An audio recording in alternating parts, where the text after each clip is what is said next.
Hi friends, എല്ലാവർക്കും online ക്ലാസ്സിലേക്ക് സ്വാഗതം. ഇന്ന് നമ്മൾ ഡിസ്കസ് ചെയ്യുന്നത് 4ാം ക്ലാസ്സിലെ ഇംഗ്ലീഷ് ക്വസ്റ്റ്യൻ പേപ്പറാണ്. ആൻസറും ഇതിൽ ഉൾപ്പെടുത്തിയിട്ടുണ്ട്.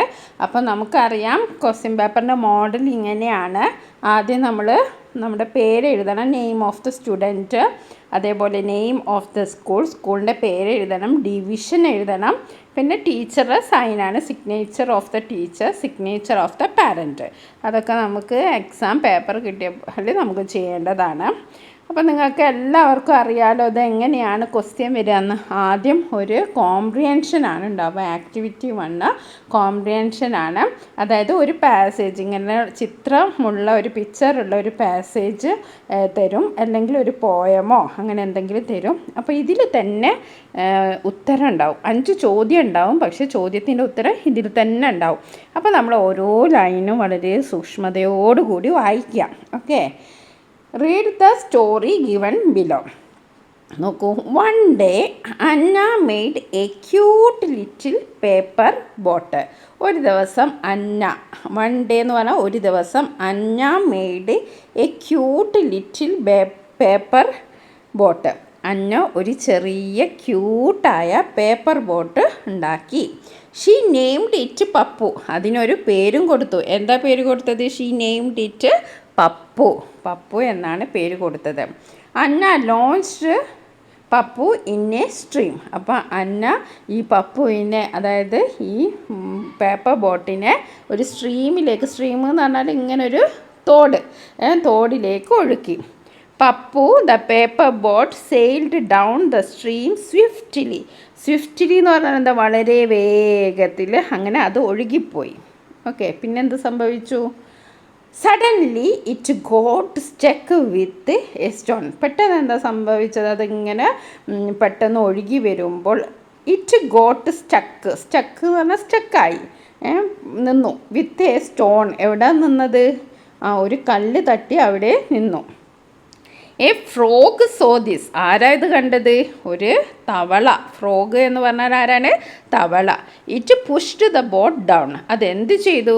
ബോട്ടിനെ താഴോട്ട് തള്ളി പുഷ് ചെയ്തു.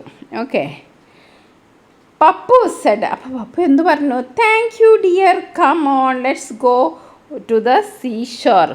നമുക്ക് സീഷോറിലേക്ക് പോകാം, താങ്ക് യു എന്ന് പറഞ്ഞു. That's a good idea. അതൊരു നല്ലൊരു ഐഡിയ ആണ്. സീഷോർ എന്ന് പറഞ്ഞാൽ ബീച്ച് പോലുള്ള സ്ഥലം. ഓക്കെ, അപ്പോൾ നമുക്ക് അങ്ങോട്ട് പോകാമെന്ന് പറഞ്ഞപ്പോൾ ഇറ്റ്സ് എ ഗുഡ് ഐഡിയ. ആര് പറഞ്ഞു? ഫ്രോഗ് പറഞ്ഞു. The frog jumped into the boat. അങ്ങനെ ഫ്രോഗ് എവിടെ കയറി? Jumped into the boat. They sailed to the seashore happily. അപ്പോൾ കഥ വായിച്ചല്ലോ. ഇനി ഇതിനോടുള്ള ചോദ്യം നമുക്ക് നോക്കാം. The name of the paper boat. Paper ബോട്ടിൻ്റെ പേര് അറിയാലോ, ഇവിടെ ഉണ്ട്. ഷീ നെയിംഡ് ഇറ്റ് പപ്പു, അല്ലേ? പേപ്പർ ബോട്ടിൻ്റെ പേരെന്താണ്? പപ്പു ഇവിടെ എവിടെയാണ്? ഇതാണോ പപ്പു? അല്ല, ഇതാണ് പപ്പു. രണ്ടാമതാണ് പപ്പു. അപ്പോൾ നമുക്ക് ഇങ്ങനെ എഴുതാം. The name of the paper boat is Pappu. Okay, the name of the paper boat is Pappu. ഇനി അടുത്തത്, the dash pushed the paper boat down. ആരാണ് താഴേക്ക് തള്ളിയത്? ആരാണ്? ഫ്രോഗ് ആണല്ലേ. അപ്പോൾ ഫ്രോഗ് ഏതാണ്? ഇതാണ് ഫ്രോഗ്. ഓക്കെ, അപ്പോൾ നമുക്ക് എന്ത് എഴുതാം? ദ ഫ്രോഗ് ഇവിടെ നമ്മൾ ഫ്രോഗ് എഴുതി പൂരിപ്പിക്കുക. The frog pushed the paper boat down. ഇനി അടുത്ത മൂന്നാമത്തെ ചോദ്യം എന്താ? The boat and frog went to the. ബോട്ടും ഫ്രോഗ് എങ്ങോട്ടാണ് പോയത്? വെൻറ്റ് ടു ദ സീഷോറിലേക്കാണ് പോയത്. അതും നമുക്ക് ഇവിടെ എഴുതാം. The boat and the frog went to the seashore. Okay, ഇനി നമ്മൾ നേരത്തെ പറഞ്ഞ ആൻസറൊക്കെ ഇവിടെ എഴുതിയാണ്. The name of the paper boat is Pappu. The frog pushed the paper boat down. The boat and the frog went to the seashore. ഇനി അടുത്ത ചോദ്യം നോക്കാം. 5 ചോദ്യം ഉണ്ടല്ലേ. Find out the word with meaning speedily എന്ന വാക്ക് എൻ്റെ അർത്ഥം വരുന്ന വാക്ക് ഇതിലേതുണ്ട്? സ്വിഫ്റ്റ്ലി ആണോ, ലോഞ്ച്ഡ് ആണോ, ഹാപ്പിലി ആണോ? ഹാപ്പിലി അല്ല, ലോഞ്ച്ഡി അല്ല, പിന്നെന്താ? സ്വിഫ്റ്റ്ലി ആണ്. എന്താ സ്പെല്ലിങ്? SWIFTLY. അത് ഈ ബോക്സിൽ എഴുതുക. ഇനി അടുത്തത്, who in the story has A helping mind. നിങ്ങളിപ്പോൾ ഈ സ്റ്റോറി വായിച്ചിട്ട് ഇതിൽ ആർക്കാണ് ഒരു ഹെൽപ്പിംഗ് മൈൻഡ് ഉള്ളത്? സഹായിക്കാനുള്ള മനസ്സ് ആർക്കാണുള്ളത്? ബോട്ടിനാണോ, ഫ്രോഗിനാണോ അന്നയ്ക്കാണോ ആരൊക്കെയുള്ളത്? ഫ്രോഗിനാണ്. അപ്പോൾ നമുക്ക് ഫ്രോഗ് എന്ന് ഈ ബോക്സിൽ എഴുതാം, FROG. അങ്ങനെ നമ്മൾ ശരിക്ക് കറക്റ്റായിട്ട് ഉത്തരം എഴുതിയാൽ നമുക്ക് 5 മാർക്ക് കിട്ടും. അപ്പോൾ നമുക്ക് ഈ ആക്ടിവിറ്റിക്ക് A കിട്ടും. ഓക്കെ, ഇനി അടുത്തത് ഒരു കോൺവെർസേഷനാണ്. കോൺവെർസേഷൻ എന്ന് പറഞ്ഞാൽ എല്ലാവർക്കും അറിയാമല്ലോ, 2 പേര് തമ്മിൽ സംസാരിക്കുക. ഓക്കെ, നമുക്കിവിടെ ഏതാ ക്വസ്റ്റ്യൻ നോക്കാം. Pingala's father reached the palace and met king Vidyadhara. പിങ്കളയുടെ ഫാദർ പാലസിലെത്തി. Pingala's father reached the palace and met king Vidyadhara. ആരെയാണ് മീറ്റ് ചെയ്തത്? കിങ്ങിനെ മീറ്റ് ചെയ്തു. Complete the conversation between Pingala's father and king Vidyadhara. അപ്പോൾ പിങ്കളയുടെ ഫാദറും പിന്നെ കിങ്ങും തമ്മിൽ എന്തൊക്കെയോ സംസാരിച്ചു. അത് നമ്മൾ കുറച്ച് കാര്യങ്ങളൊക്കെ ഇവിടെ തന്നിട്ടുണ്ട്, കുറേ കാര്യങ്ങൾ നമ്മൾ എഴുതാനും ഉണ്ട്. അപ്പോൾ നമുക്കൊന്ന് വായിച്ചു നോക്കാം. Father, good morning your majesty. അപ്പം കിങ്ങിനെ എന്താ വിളിക്കുക? നമ്മൾ യുവർ മജസ്റ്റി എന്നാണ് വിളിക്കുക അല്ലേ, മജസ്റ്റി. അപ്പം ഗുഡ് മോർണിംഗ് യുവർ മജസ്റ്റി. അപ്പോൾ കിങ് തിരിച്ചെന്ത് പറഞ്ഞിട്ടുണ്ടാവും? ഒരാൾ നമ്മളോട് ഗുഡ് മോർണിംഗ് പറഞ്ഞാൽ കിങ് എന്ത് പറഞ്ഞിട്ടുണ്ടാവും? Good morning. അപ്പോൾ നമുക്ക് അവിടെ എന്ത് എഴുതാം? ഗുഡ് മോർണിംഗ് എന്ന് എഴുതാം. പിന്നെ ഇവിടെ എന്താ പറഞ്ഞത്? Your majesty why are you called me. എന്തിനാ എന്നെ വിളിച്ചത്? അപ്പോൾ അതിൻ്റെ ആൻസർ എന്താ ഇവിടെ എഴുതിയിട്ടുണ്ട്? I called you to tell a happy news. നിങ്ങളോട് ഒരു ഹാപ്പി ന്യൂസ് പറയാനാണ് വിളിച്ചത്. ഓക്കെ, അപ്പോൾ ഫാദർ ചോദിക്കുക, what is it your majesty? അതെന്താണ് എന്ന് പറഞ്ഞാലും. അപ്പോൾ കിങ് പറയാണ്, I have decided to make your son the crown prince. ഈ നാട്ടിലെ രാജാവായിട്ട് താങ്കളുടെ മകനെ രാജാവാക്കാൻ തീരുമാനിച്ചു. ഫാദർ എന്താ പറയുക? അങ്ങനെ രാജാവാക്കാൻ തീരുമാനിച്ചു എന്നൊക്കെ. Oh, thank you your majesty. Okay, ഇനി അടുത്ത ആക്ടിവിറ്റി നോക്കാം. Let us make a paper crown. നമ്മൾ പേപ്പർ കൊണ്ട് ഒരു കിരീടം ഉണ്ടാക്കുക. ക്രൗൺ എന്ന് പറഞ്ഞാൽ എന്താണ്? കിരീടം. Okay, here are some instruction for making a paper crown. അപ്പോൾ പേപ്പർ ക്രൗൺ എങ്ങനെയാണ് ഉണ്ടാക്കേണ്ടതെന്നൊക്കെ ഇവിടെ ഇൻസ്ട്രക്ഷൻ തന്നിട്ടുണ്ട്. Read them carefully. സൂക്ഷ്മതയോടെ വായിക്കുക. With write the steps in the correct order. വായിച്ചാൽ മാത്രം പോരാ, സ്റ്റെപ്സൊക്കെ കറക്റ്റ് ഓർഡറിൽ എഴുതണം. ഇവിടെ കറക്റ്റ് അല്ലാത്ത ഓർഡറിലാണ് ഇവിടെ തന്നിരിക്കുന്നത്. അപ്പോൾ നിങ്ങളത് കറക്റ്റ് ചെയ്ത് എഴുതണം. The pictures below will help you. ഇവിടെയുള്ള പിക്ചേഴ്സ് നിങ്ങളെ സഹായിക്കും. ഇവിടെ ആദ്യം എന്താണ്?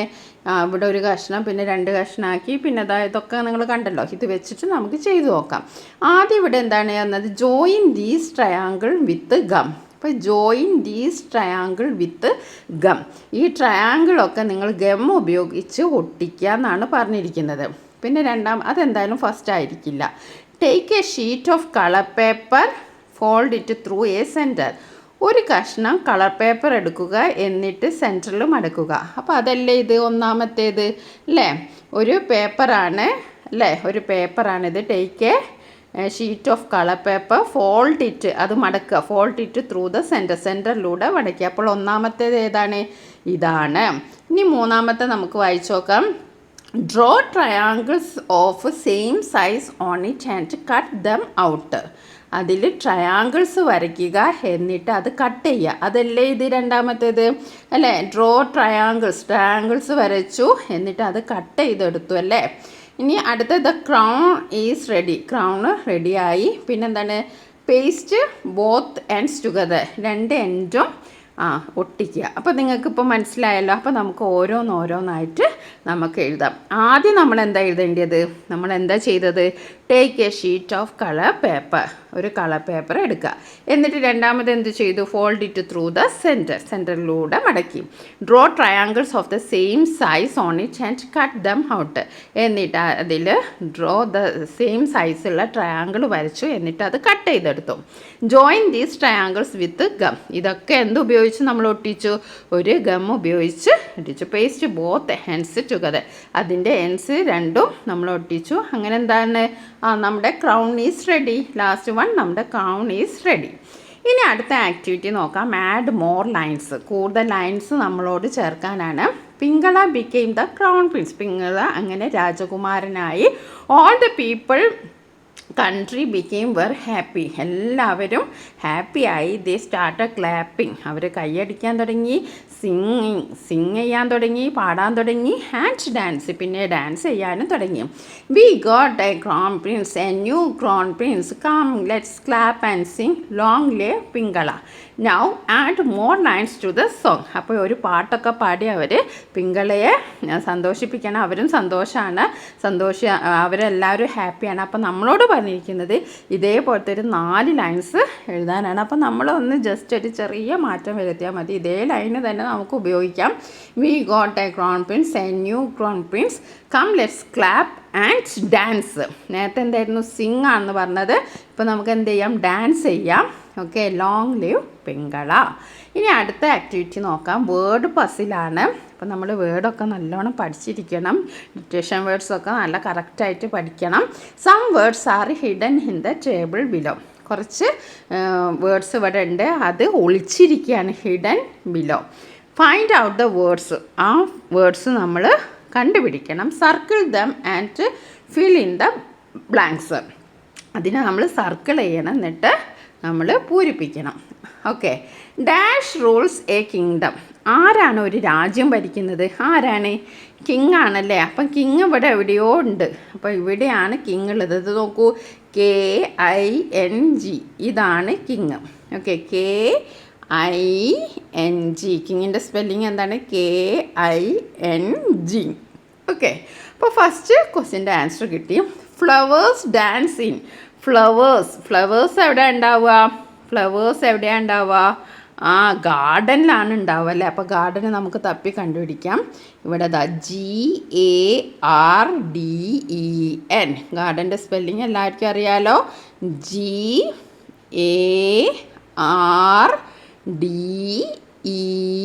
GARDEN, garden. ഓക്കെ. അപ്പോൾ ഫ്ലവേഴ്സ് ഡാൻസ് ഇൻ ഗാർഡൻ. ഇനി മൂന്നാമത്തെ ചോദിക്കാം. Birds lay eggs. Birds eggs ഒക്കെ എവിടെയാണ്? ബേർഡ്സിൻ്റെ എഗ്സ് ഒക്കെ ഉണ്ടാകുക, ലേസ് എഗ്സ് എവിടെയാണ് അവ അടയിരിക്കാറ്? നെസ്റ്റിലാണല്ലേ. അപ്പോൾ നെസ്റ്റ് നമുക്ക് നോക്കാം, NEST. അപ്പോൾ അതും നമുക്ക് സർക്കിൾ ചെയ്യാം, NEST. അപ്പോൾ നമുക്ക് ഇവിടെ എഴുതാം NEST. അപ്പോൾ birds lay eggs in nest. ഇനി അടുത്തത്, there are so many dash in a forest. ഫോറസ്റ്റിൽ എന്താ ഉണ്ടാവുക? ഫോറസ്റ്റിൽ ട്രീസ്. ഇപ്പോൾ ട്രീസ് നോക്കാം, TREES. നോക്കൂ, TREES. അപ്പോൾ ഫോറസ്റ്റിൽ എന്താ ഉണ്ടാവുക? ട്രീസ് ആണ് ഉണ്ടാവുക. ഇനി next, roasted dash will never sprout. എന്താണ് റോസ്റ്റഡ്? വറുത്ത അല്ലെങ്കിൽ ചൂടാക്കിയ എന്താണ് സ്പ്രൗട്ട് ചെയ്യാത്തത്? നമ്മൾ പഠിച്ചല്ലോ, സീഡ് അല്ലേ. അപ്പോൾ സീഡ് ഇവിടെ എവിടെയെങ്കിലും ഉണ്ടോ നോക്കാം. യെസ്, സീഡ് ഇതാ ഇവിടെ. അപ്പോൾ സീഡിൻ്റെ സ്പെല്ലിംഗ് എന്താണ്? SEED. അപ്പോൾ നമ്മൾ എന്തൊക്കെ സ്പെല്ലിംഗ് ആണ് ഇപ്പോൾ പഠിച്ചത്?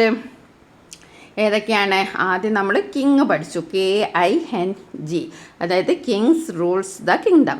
പിന്നെ നമ്മൾ ഫ്ലവേഴ്സ് ഡാൻസ് ഇൻ ഗാർഡൻ ആണല്ലേ. അപ്പം ഗാർഡൻ്റെ സ്പെല്ലിംഗ് പഠിച്ചു, GARDEN. പിന്നെ birds lay eggs in nest, NEST. ഇനി അടുത്തത്, there are so many dash in a forest. എന്താണ് ഫോറസ്റ്റിലുള്ളത്? So many dash in a forest. എന്താണുള്ളത് ഫോറസ്റ്റിൽ? ഫോറസ്റ്റിൽ ട്രീസ് ആണുള്ളത്, അതും നമ്മൾ പഠിച്ചു. ഇനി roasted dash will never sprout. Roasted seed will never sprout. ഇനി ലാസ്റ്റ് ആക്ടിവിറ്റിയാണ് ഡിസ്ക്രിപ്ഷൻ. അപ്പോൾ ഇവിടെ കണ്ടല്ലോ, ഡിസ്ക്രിപ്ഷൻ നമ്മൾ കണ്ടു അല്ലേ. ഇവിടെ പിങ്കളയും ഉണ്ട്, ആരുണ്ട്? വിദ്യാധരയും ഉണ്ട്, പിങ്കളയും ഉണ്ട്. കിങ് വിദ്യാധരയുണ്ട്, പിങ്കളയും ഉണ്ട്. നമുക്ക് ചോദ്യം വായിച്ചു നോക്കാം. Look at the picture. King Vidyadhara and Pingala are standing in the garden. How is the garden? Where are trees and flowers? Many things are absent in the picture. Complete the picture and color it. അപ്പോൾ ഇതിൽ കുറേ കാര്യങ്ങൾ missing ആണ്. അപ്പോൾ നിങ്ങളത് complete ചെയ്യണം. Okay, എന്നിട്ട് colour കൊടുക്കണം. നമുക്ക് ഡിസ്ക്രിപ്ഷൻ ഒന്ന് വായിച്ച് നോക്കാം. എന്താണ്? King Vidyadhara and Pingala are in garden. King വിദ്യാധരയും അതേപോലെ പിങ്കളയും എവിടെയാണ്? ഗാർഡനിലാണ്. There are big trees and pretty flowers. Birds are sitting on the trees. There are colorful flowers in front of them. They are both smiling. There is a little pond with ducks swimming, the sky is blue. അപ്പോൾ നിങ്ങൾക്ക് ഇഷ്ടമുള്ള ഡിസ്ക്രിപ്ഷനൊക്കെ കൊടുക്കുക. ഇതൊരു മാതൃകയാണ്. ഇവിടെ trees ഉണ്ട്, flowers ഉണ്ട്, പിന്നെ എന്താണ് colourful flowers in front of them. അതേപോലെ തന്നെ ദേ ആർ ആദ്യം എഴുതേണ്ട king Vidyadhara and Pingala are in a garden. അതേപോലെ വേറെ ഡിസ്ക്രിപ്ഷനൊക്കെ നമുക്ക് തരും. അപ്പോൾ നിങ്ങളതൊക്കെ സൂക്ഷിച്ച് വായിച്ച് അക്ഷരത്തെറ്റില്ലാതെ എഴുതാൻ ശ്രമിക്കുക.